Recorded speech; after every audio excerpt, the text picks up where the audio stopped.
किसी ने क्या खूब कहा है, जीवन में कभी किसी की मदद करके ये अहंकार मत करना कि आप उसे कुछ दे रहे हैं। हो सकता है कि आप अपने पिछले जन्म का कर्ज चुका रहे हो। नमस्कार साथियों, स्वागत है आपका। इसका नाम है भगवत गीता की सीख और आज हम जानेंगे कि श्रीमद् भगवत गीता के चौथे अध्याय से क्या सीखा जा सकता है। इस वीडियो में हम बात करेंगे चौथे अध्याय की बहुत ही सरल भाषा और आसान से शब्दों में। तीसरे अध्याय में हमने देखा कि भगवान श्री कृष्ण ने अर्जुन को बताया कि जो भी मानव श्रद्धा युक्त होकर के मेरे बताए मार्ग पर चलता है वह कर्मों के बंधन से छूट जाता है और मोक्ष को प्राप्त करता है। साथ ही भगवान कृष्ण ज्ञान योग और निष्काम कर्म योग दोनों का विस्तार से वर्णन करते हुए अर्जुन को समझाते हैं कि तुम दोनों में से किसी का भी चयन करो, मगर किसी भी परिस्थिति में तुम अकर्मा नहीं रह सकते। अर्थात अपने मन पर नियंत्रण करके कर्म तो तुम्हें हर हाल में करना ही होगा।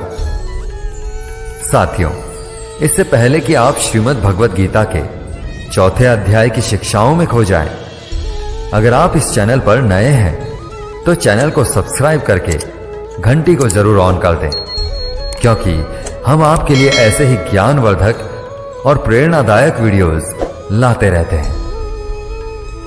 श्रीमद् भगवत गीता के चौथे अध्याय में हम जानेंगे कि भगवान कब और किस रूप में धरती पर आते हैं, भगवान को कैसे प्राप्त किया जा सकता है, गुरु से ज्ञान कैसे लिया जाता है और ज्ञान लेना क्यों जरूरी है।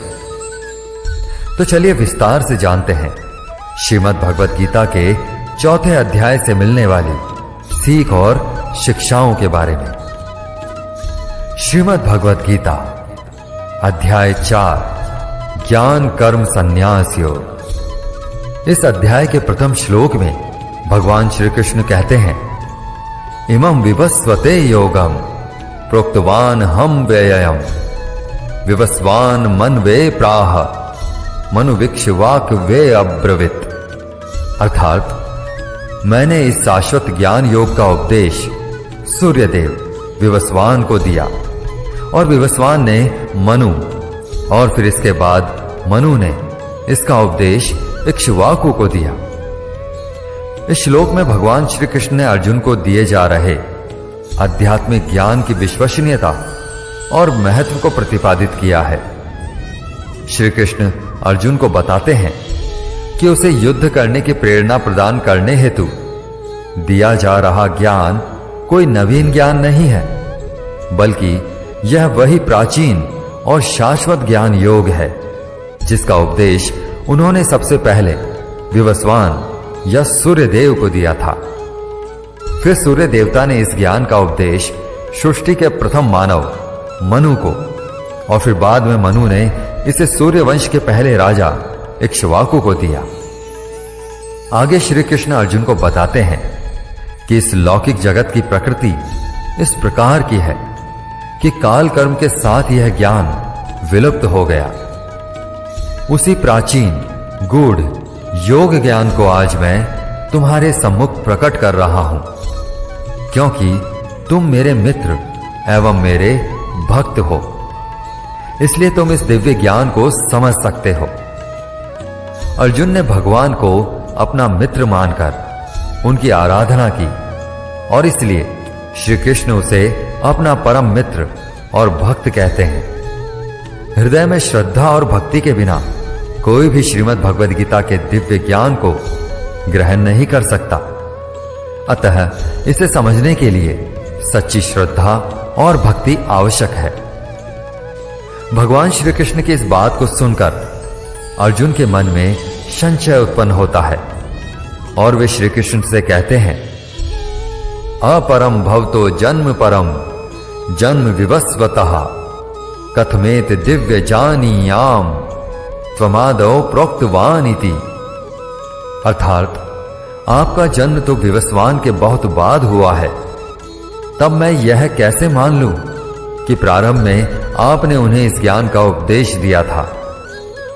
हे कृष्ण, आप तो अभी वर्तमान काल में हो, तो आप बहुत पहले के समय में ऐसा कैसे कर सकते हो?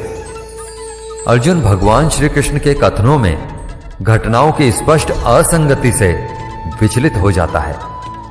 सूर्य देवता का अस्तित्व सृष्टि के प्रारंभ से ही है, जबकि श्री कृष्ण ने अभी इस संसार में जन्म लिया है। यदि श्री कृष्ण वासुदेव और देवकी के पुत्र हैं, तब उनका यह कहना कि उन्होंने इस विद्या का ज्ञान विवस्वान सूर्यदेव को दिया था, अर्जुन को असंगत प्रतीत होता है। इसलिए वह इसकी सत्यता को जानना चाहता है। तब श्री कृष्ण कहते हैं, हे अर्जुन, तुम्हारे और मेरे अनेकों जन्म हो चुके हैं, किंतु हे परंतप, तुम उन्हें भूल चुके हो, जबकि मुझे उन सब का स्मरण है। श्री कृष्ण स्पष्ट करते हैं कि वे अर्जुन के समक्ष एक मनुष्य के रूप में खड़े हैं, लेकिन केवल इस कारण से उनकी तुलना मानव मात्र से नहीं करनी चाहिए। जीवात्मा और परमात्मा में कई प्रकार की समानताएं होती हैं, जैसे दोनों सत चित आनंद हैं, फिर भी दोनों में अनेकों भेद हैं। भगवान सर्वव्यापक हैं, किंतु आत्मा केवल मनुष्य के शरीर में व्याप्त रहती है। भगवान सर्वशक्तिमान है, जबकि आत्मा में भगवान की कृपा के बिना स्वयं को माया से मुक्त करवाने की भी शक्ति नहीं होती। भगवान सृष्टि के नियमों के निर्माता हैं, जबकि आत्मा इन नियमों के अधीन है। भगवान संपूर्ण सृष्टि के नियंता है, जबकि आत्मा उनके नियंत्रण में रहती है। भगवान सर्वज्ञ है और जीवात्मा को किसी एक विषय का भी पूर्ण ज्ञान नहीं होता। भगवान श्री कृष्ण जीवात्मा और भगवान के बीच भेद को समझाते हुए कहते हैं कि यद्यपि वे इस संसार में अनेकों बार अवतार लेते हैं, तथापि वे सदैव सर्वज्ञ रहते हैं, ना कि जीवात्मा के समान जिसका ज्ञान सीमित होता है। यदा यदा ही धर्मस्य ग्लानिर्भवति भारत, अभ्युत्थानम धर्मस्य तदात्मानं सजाम्यहम्। अर्थात जब जब धरती पर धर्म का पतन और अधर्म में वृद्धि होती है, तब उस समय मैं पृथ्वी पर अवतार लेता हूं। वस्तुतः धर्म एक नियत कर्म है जो हमारे आध्यात्मिक उत्थान और हमारी उन्नति में सहायक होता है, और धर्म के प्रतिकूल आचरण को ही अधर्म कहा जाता है। जब धरती पर अधर्म प्रबल हो जाता है, तब संसार के सृष्टिकर्ता प्रकट होकर अधर्म का विनाश कर धर्म की पुनर्स्थापना करते हैं। इस प्रकार से भगवान के प्रकट होने को अवतार कहा जाता है। इस प्रकार भगवान श्री कृष्ण अपने अवतार रूप में प्रकट होने के 3 कारण बताते हैं। पहला, दुष्टों और अधर्म के विनाश के लिए। दूसरा, भक्तों के उद्धार के लिए। और तीसरा, धर्म की पुनर्स्थापना के लिए।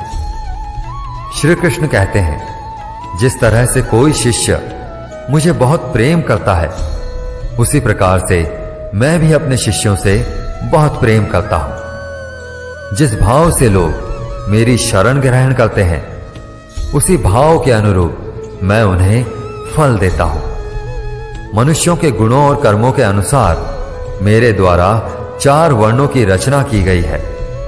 यद्यपि मैं इस व्यवस्था का रचयिता हूं, किंतु तुम मुझे अकर्ता और अविनाशी ही मानो। मैंने भले ही इस संसार को बनाया है, लेकिन मैं फिर भी यह नहीं सोचता कि यह मैंने बनाया है। इसलिए मनुष्य को भी कर्म करते समय यह नहीं सोचना चाहिए कि मैं कर रहा हूं। जो मनुष्य किसी भी कर्म के फल और सुख दुख से परे होकर के कर्म करता है, वही सबसे अच्छा होता है। जिसको अपने शरीर पर कोई घमंड नहीं होता और जो अपने मन और इंद्रियों को वश में रखता है, वही मनुष्यों में सबसे ऊंचा है। हे अर्जुन, जो मनुष्य इस धरती पर खुश नहीं रह पाता, वह परलोक में भी खुश नहीं होता। इसलिए किसी भी मनुष्य को अपने गुरु को पहचान करके, अपनी इंद्रियों को जीत कर, अपना लालच छोड़कर गुरु की सेवा करके उनसे वह ज्ञान सीखना चाहिए, जिससे बड़े बड़े पापी भी मेरी शरण में आ जाते हैं। जिस तरह से आग सूखी लकड़ियों को जलाकर राख कर देती है, उसी तरह से गुरु से सीखा हुआ ज्ञान भी हर अज्ञान को मिटा देता है। हमेशा कर्म करने वाला और हमेशा मुझ में श्रद्धा रखने वाला ही मुझको प्राप्त कर पाता है। इसलिए जिसने भी कर्म योग से सभी कर्मों को खुद को कर्ता ना मानते हुए परमात्मा को अर्पण कर दिए हैं, ऐसे मनुष्य को उसके कर्म कभी नहीं बांधते। इसलिए हे अर्जुन, तू भी मेरे इस दिए हुए ज्ञान से यह समझ कि कर्म तू नहीं बल्कि मैं कर रहा हूं। अतः तुम्हारे हृदय में अज्ञानतावश जो भी संदेह उत्पन्न हुए हैं, उन्हें ज्ञान रूपी शस्त्र से काट दो। हे भरतवंशी अर्जुन, स्वयं को योग में निष्ठ करो, उठो, खड़े हो जाओ और युद्ध करो। दोस्तों, इस चौथे अध्याय में यह साफ कहा गया है कि जब भी धरती पर मानवता का नाश होता है और लोगों में नकारात्मक ऊर्जा बढ़ने लगती है, तब तब भगवान किसी भी रूप में आकर धर्म को फिर से स्थापित करते हैं। इसमें यह भी बताया गया है कि अगर किसी से आपको कुछ सीखना है तो सबसे पहले आपके मन में उसके प्रति आदर और सम्मान होना चाहिए। कोई लालच नहीं होना चाहिए और बुरी भावना भी नहीं होनी चाहिए। पूरा ज्ञान लेना और सीखना हमारे लिए क्यों जरूरी है?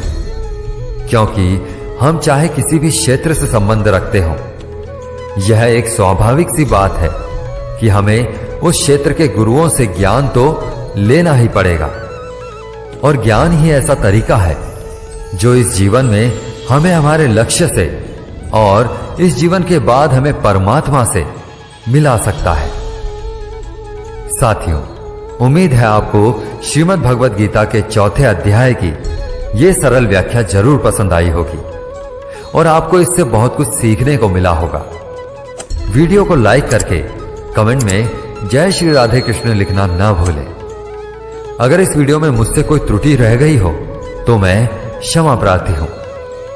मिलते हैं जल्द ही श्रीमद् भगवद गीता के 5वें अध्याय की आसान और सरल व्याख्या के साथ। तब तक के लिए खुश रहें, मुस्कुराते रहें। जय श्री राधे कृष्ण।